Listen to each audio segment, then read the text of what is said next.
सन 61 हिजरी मैदाने करबो बला शब आशूर पल पल खुटे पई पिरह फुटे पई कज़ा सरजमीने नेनवाते लहे पई हेॾा शबीह पैगंबर जी आवाज़ में अज़ाने फजर रण में गूंजे पई अल्लाहु अकबर जो सदाऊं बुलंद आहिनि। ओॾा लश्करे यज़ीद जे क़यामगाह मजा हिक खैमे में अचानक अलचल मचे थी। हिकु नौजवान ॿाहिरि निकिरी घोड़े ते सवार थी अॻिते वधे थो।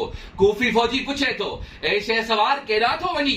घोड़े सवार अॻिते वधे थो। पुछण वारो पुछे थो, ए सिपह सालार केॾां थो वञी? घोड़े सवार अॻिते वधे थो। एतिरी देर में उमर बिन साद ॿाहिरि निकिरी रड़ करे चवे थो, ए हुर्र केॾां पियो वञी? अञा आगाज़े जंग नाहे थियो।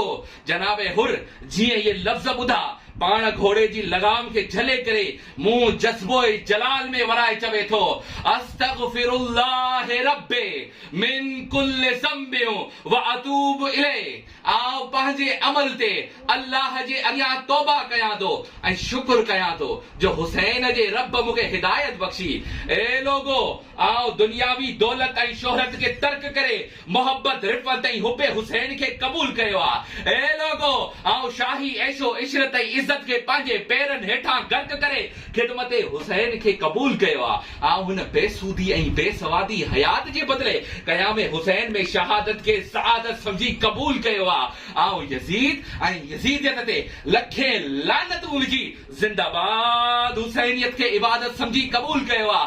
छो जो ए इब्न सद आओ ॼाणे वरितो आहे त यज़ीद नारे जहन्नम में वेंदड़ लानती मलामती आहे ऐं हुसैन निजात जी कश्ती आहे। हुसैन निजात जी कश्ती आहे। जी जनाब, हुसैन निजात जी कश्ती आहे छो जो हुसैन रहमतुन भरी बस्ती आहे। हुसैन निजात जी कश्ती आहे छो जो हुसैन सरदाराने जन्नत मंझां हिकु हस्ती आहे। हुसैन निजात जी कश्ती आहे छो जो हुसैन इश्क़े हक़ीक़ियत में मगन मस्ती आहे। हुसैन निजात जी कश्ती आहे छो जो हुसैन नोए इंसानियत जो इमाम अलस्ती आहे। हुसैन निजात जी कश्ती आहे छो जो हुसैन सलाम नींदड़ मज़हब लाइ खुद सलामती आहे। जी जनाब, हुसैन निजात जी कश्ती आहे छो जो हुसैन ज़ुबाने इनकलाब जी लिखियल सूरह तख्ती आहे।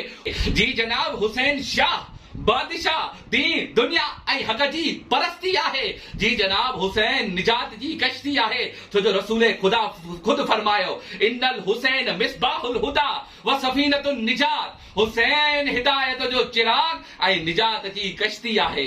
हुसैन निजात जी कश्ती आहे। महिरबानी।